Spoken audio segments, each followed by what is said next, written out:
Hey guys, it's Autumn Rain with Beyond the Record, and today I have rising R&B singer here with me today, Matté. How are you doing today? I'm doing pretty good. How are you doing? I'm good. I'm great. So I want to get started, just jump right in there. And can you tell me a little bit about your background and where you're from and how you got started with music? I'm Matei. I'm from Atlanta. Was actually born in Indianapolis, Indiana, but I moved to Atlanta when I was like 3, so I just got that's home. Um, a little background: I've been doing music since about 14. I started, then I stopped to pursue other endeavors, and then I came back to it, and then I've been since. How I got started in music, really, like, my family is super musical, like inclined. Mhm. My dad can sing, and he used to teach me and my siblings how to sing, and I think it just kind of stuck with us. So all of my siblings do music as well too. So I think we're all kind of in the same, same thing, same lane, same doing, trying to do it. So, I love that. How many siblings do you have?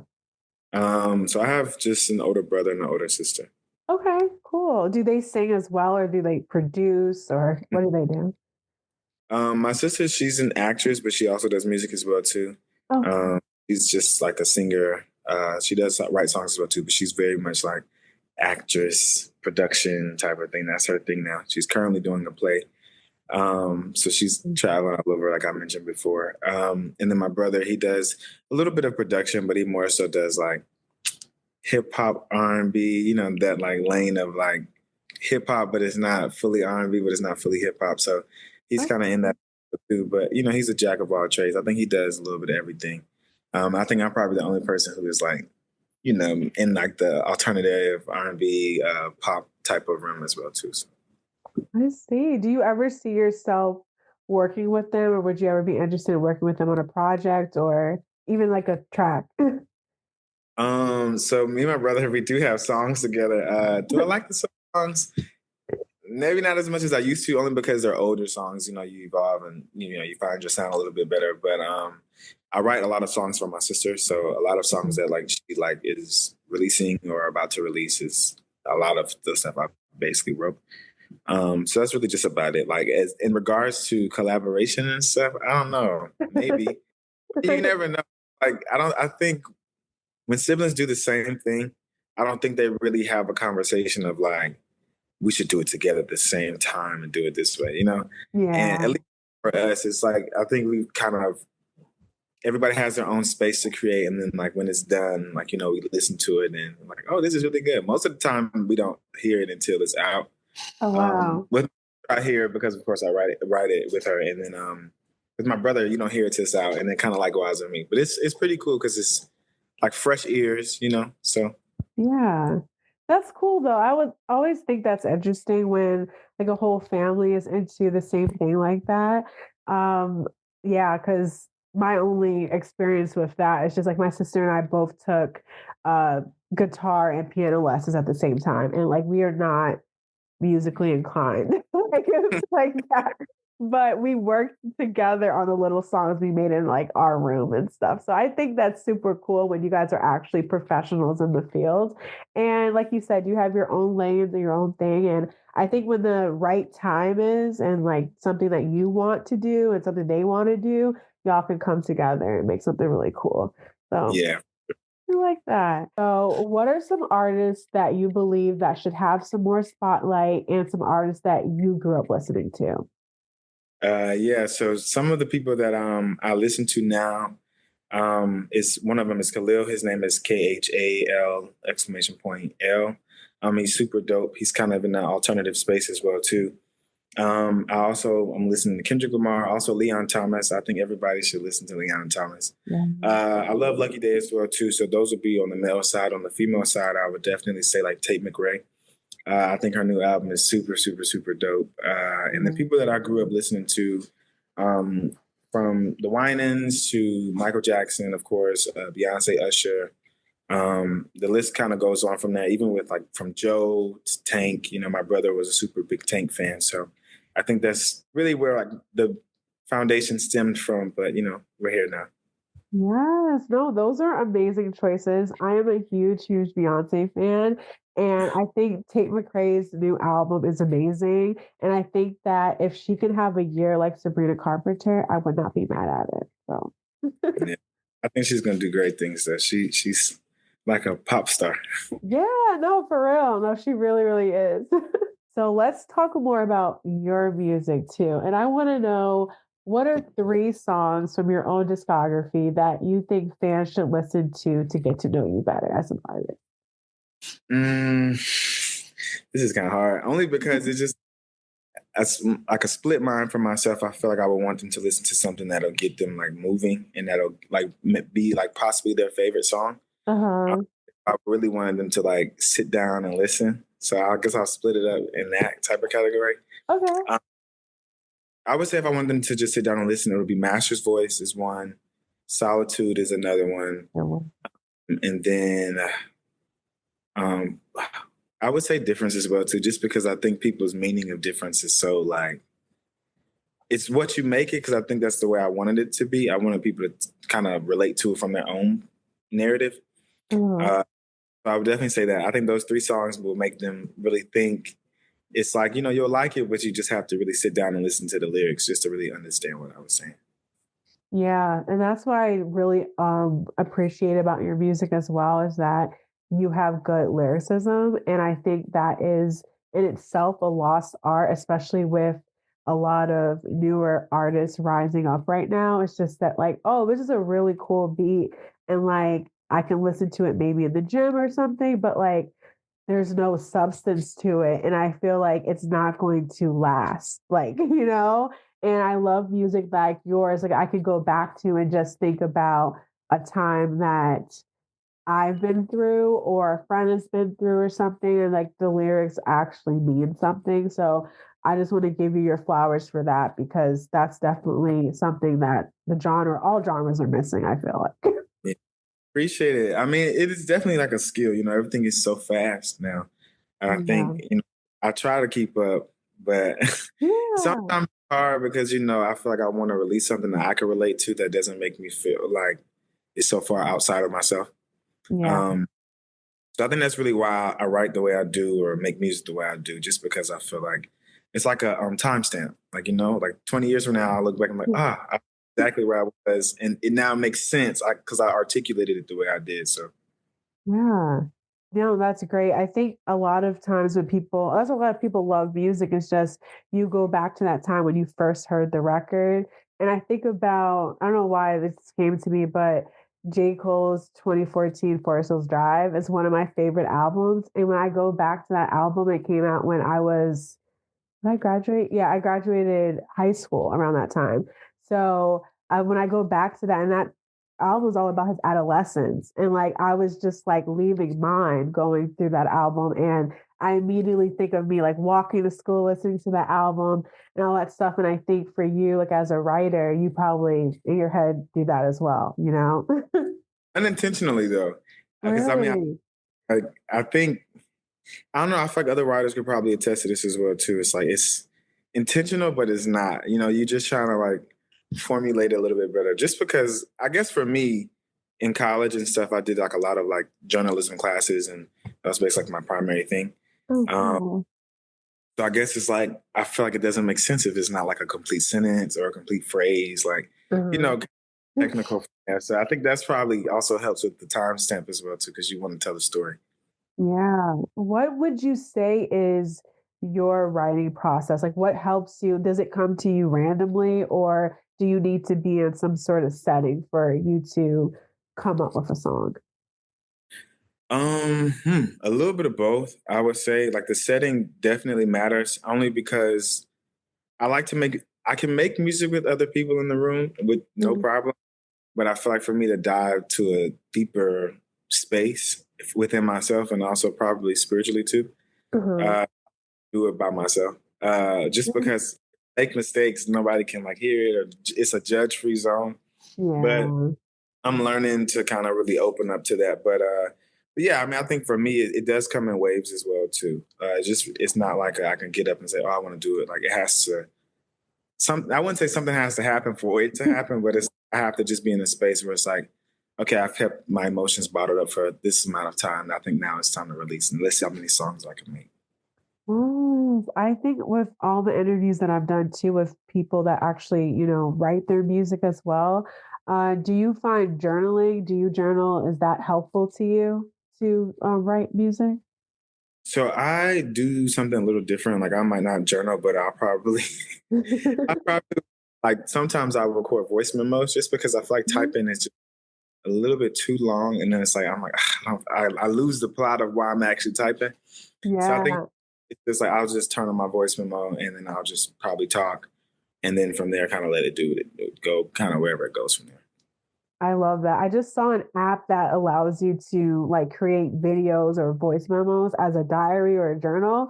And I'm like, wow, I'm about to do that because I feel like you said, like I have so many thoughts to get out and I just can't write as fast anymore. So I just need something. Like I love sending voice messages to my friends. I think you could just get the cadence in my voice when I'm telling a story versus like you reading in the text, It's not as Yeah, funny.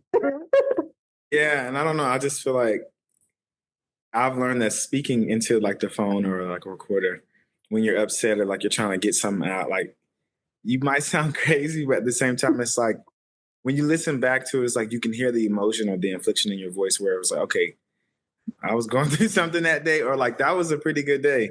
And so, Yeah. it just depends and varies from there.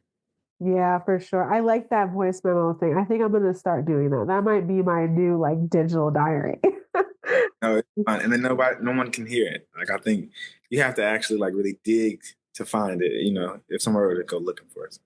Exactly, exactly. Because I was like, that's funny. I don't want to go into a tangent about diaries or whatever, but I was looking for one, and I was like, I don't want. I feel like it gives you too much of like it's so obvious if you get a journal that has a lock on it. You know what I'm Yeah. saying? Like, what is in there? Yeah. So I like the voice memo thing. It's a little bit more low key. It's super mysterious. Exactly, exactly. So let's get into your EP, your latest project, Echoes of Alchemy. And what was the title inspired from? Because I just felt like this was such a I don't know. When I first heard the title, I was like, what is this project about? Like I was just so before I even pressed play, the title really got me. So I want to know, where did you get your title from? Yeah, well, I know like alchemy is kind of like a transformation of different things. And Mhm. so many people like an alchemist, someone who's like studying transformation. Yeah. I was like, well, something is transforming here, like Mhm. project one to project two. It's growth, it's like different experiences, it's not so relationship inclined, it's more so self inclined. Mhm. Um, that was like just a huge transformation. I did it in music, so I felt like Echoes was kind of in the lane of music, like me singing, and it's reflecting back to whoever the masses or whoever was listening. And then, of course, like the transformation. So it was like Echoes of Alchemy, which was like the transformation of music in the blend of like emotional situations as well too.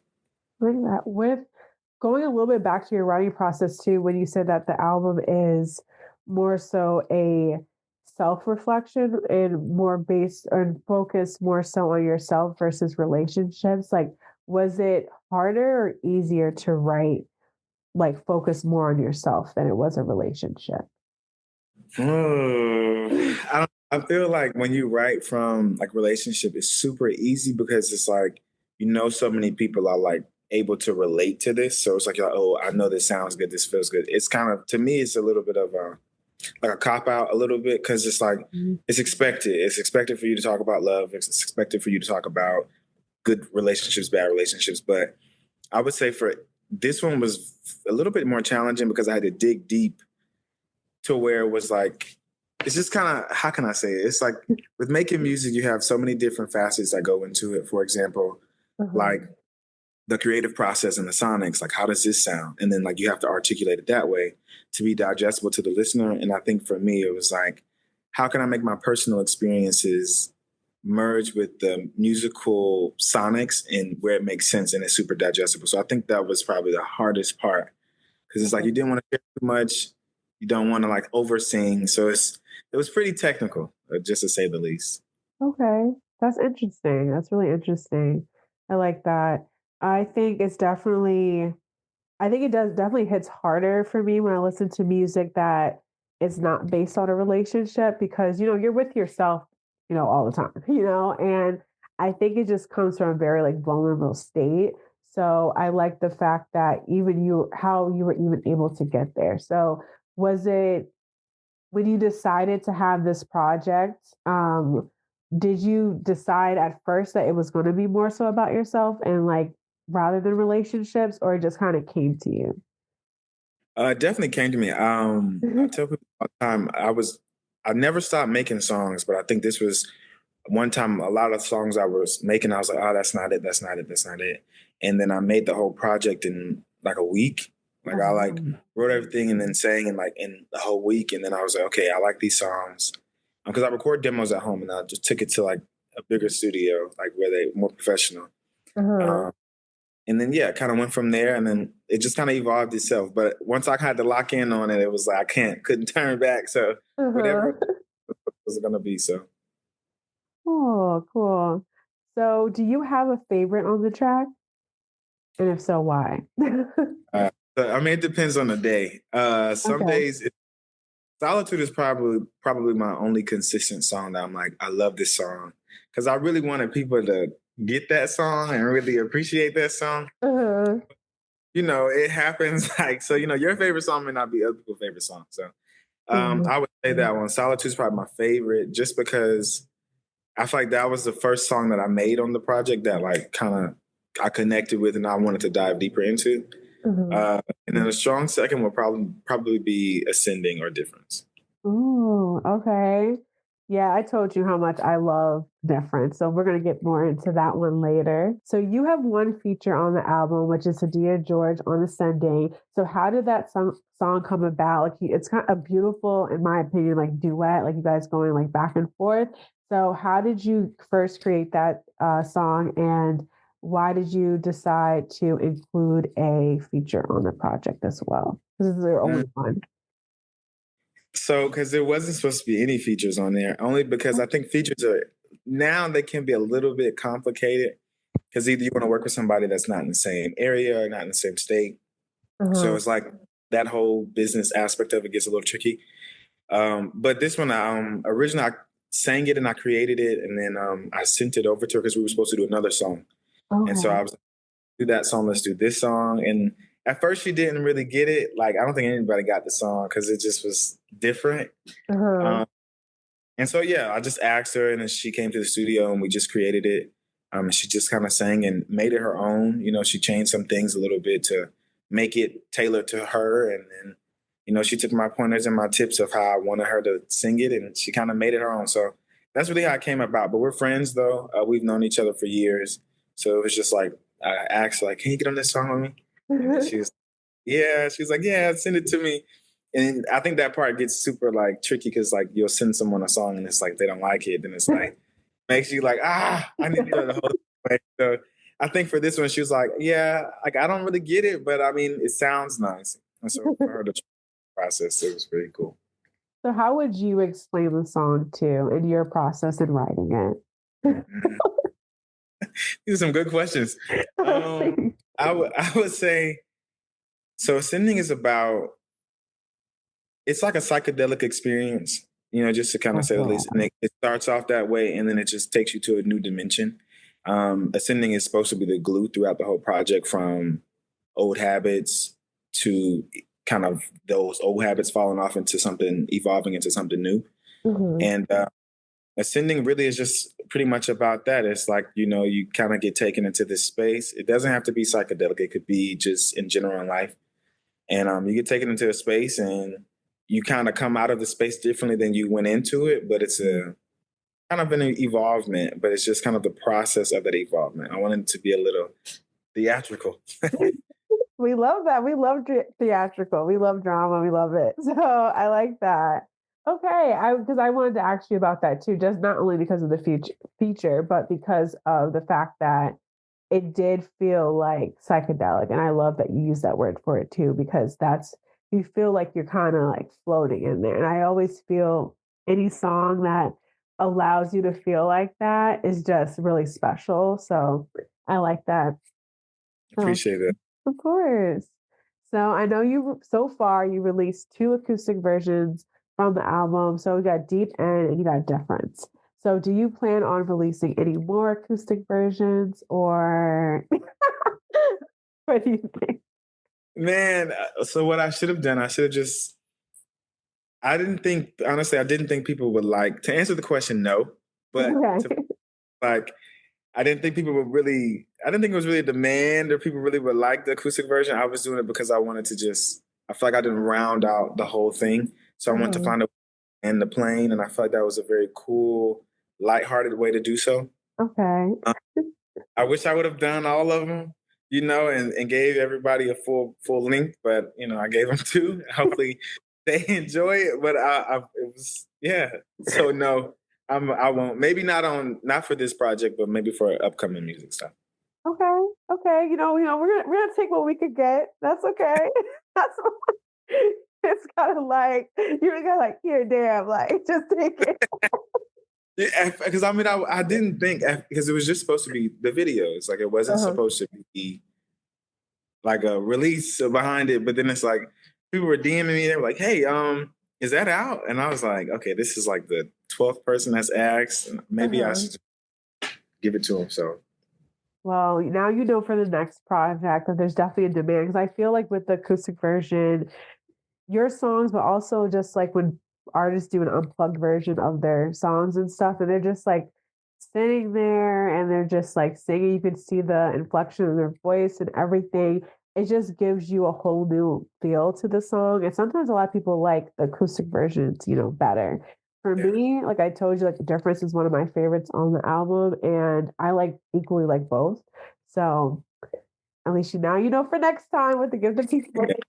yeah, yeah. No, I think the acoustic version, people hear the music a little bit better, and they kind of understand what I'm talking about. So then I didn't take that into consideration at first. I was like, once you strip away like the drums, the bass, and all this extra, like what do people would now have to no choice but to listen. So I think it didn't really register in my mind, and I'm like, oh man, that was the whole point. No, exactly. And I also feel like as you are like a rising artist as well too, like people can hear your voice even better, with the acoustic version. So that's great. And I have to ask you because, you kind of teased a little bit. So what can fans expect next, like on a possible either project? I know this was just released like last year, but still we're just running into 2025. So there's so much time left. So what can fans expect from you next? So I'm working on. I'm not gonna say too much because it might change. That's the only reason why I don't say too much because I feel like I'll change my mind. But right now it is a project with genre bending a little bit. I'm gonna Okay. dibble and dab. Stuff. Okay. But pretty well. I'm very excited about it. I'm more excited about. This is the most excited I've been about creating music since I started. So Wow. I love that. And when it yeah, gets you back to the beginning and like why you even decided to, pursue music, it's just like such like a giddy, like almost like crush feeling, how I would describe it. It's just like me with writing. That's how I feel. Like, oh my God, this is why I do this. Like, you know? definitely it's there. I think it's just an urge to like do it, but it's like I feel like I'm better than I was or have been years before, and I think now everything is finally feeling like it's emerging together. So I'm super excited. So it's super fresh sound. It's new. To me, I feel like it's more Matté. Like it's if I could describe Matté, this is what the project would be. Mhm. I'm excited. Well, I know you said that you didn't want to say too much about it. So I'm just going to hold you there with that because I'm excited. I definitely want to hear this now. And I just can't wait for what you come up next.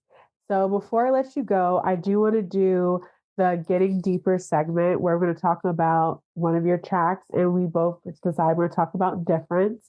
And like I said, it was one of my favorite on your project. And I just loved how it was about longing, but also like showing how like you could do better as a person, that person could do better. And I wanted to know, did this song derive from a personal experience? Like, if so, how did you handle it? Yeah, okay, so you did listen to the song. That's how I was like, "Oh, you definitely listen." Um, what was the last part? I just was kinda it kinda sucked. No, you're good, you're good. So I wanted to know, did the song derive from a personal experience for you? And if so, how did you handle that? Um, yes, I say everything derives, of course, from a personal experience. You wouldn't be able to speak about it, and not Mhm. to that. Um, but yeah, I think it's just one of those things where I guess from my perspective, it's like you're growing with a person, and you kind of see flaws, and I think most times people see flaws and they run the opposite way. And I feel like I'm a Yeah. person, oh, I see your flaws. Like, how can we make this better? Like, let's work together. And I think that's Yeah. where difference came from. And it was just from a vulnerable place because I think for the first, not my first time, but I think just in the first time in a song that I've heard in a long time, the accountability was there. And I think that was like one thing I was like, oh, this is kind of like deep. Because now Yeah. aiming or just like I'm hurt or you're hurt. It's like we're both so more so figuring it out. But what's funny, difference is not just like a love relationship song. It's like also a spiritual song too. Like Yeah. with like God and stuff. So it's like depending on what lane you listen to it is. Some days I'm listening to it, I'm like, thank you, God. Like, like Uh-huh. really the difference we made, like look at my life. And then other times I'm like, wow, like, look what we've overcome in relationships as well. Yeah, I love that. That's why I wanted to talk to you about this song in particular because when I think about more recently of when Kendrick's GNX, I'm pretty sure you probably like listened to it, like everyone has, with the song Gloria. And like also, I love that song so, so much. And at first you're thinking he's talking about, his relationship with his, longtime, girlfriend, now wife and stuff. And then when you listen to it again, you can see everything he's talking about, like his writing and everything. So that's what I felt like when I listened to this song too, and why I wanted to talk to you about it. Because at first, like I think our minds just automatically go to relationships, Yeah. but it can also be differences, even like a platonic relationship. It could be like with a friend, a parent, and it's just like basically you just trying to, at least that's what I got from the song. It's just you trying to work something out. And it's just like sometimes like you said, like with this whole, I feel like times we're in right now, it's just like people are just like ready to get out, Like they're not ready to just like actually sit there and be like, okay, how can we work this out? People are just so easy, like, okay, you could go, like, I'll find someone else, I'll find someone better or whatever. So that's why like it's that duality, Yeah. song. No, for sure. Absolutely. And I think people who get it probably are also just super overbearing as well too. I think I'm just an overbearing person, so giving up is never an option for me in anything. So, you Uh-huh. know, Yeah. No, I totally get that. And I think that it just shows to you as a characteristic in your personality too that you're not going to give up. So, yeah. like that. No, who would I be? Who would I be? Right, exactly. So, I really, really love this conversation. And before you go, I want to know, how can fans follow you to keep up with your music? Yeah, so on every social media platform, it's Matte1, and then the letter V, and then the number one again. So kind of Matt 1v1. That's what it sounds like, but it's really Matte 1v1. Sounds good. And I cannot wait until your next project. And thank you so much for talking with me today.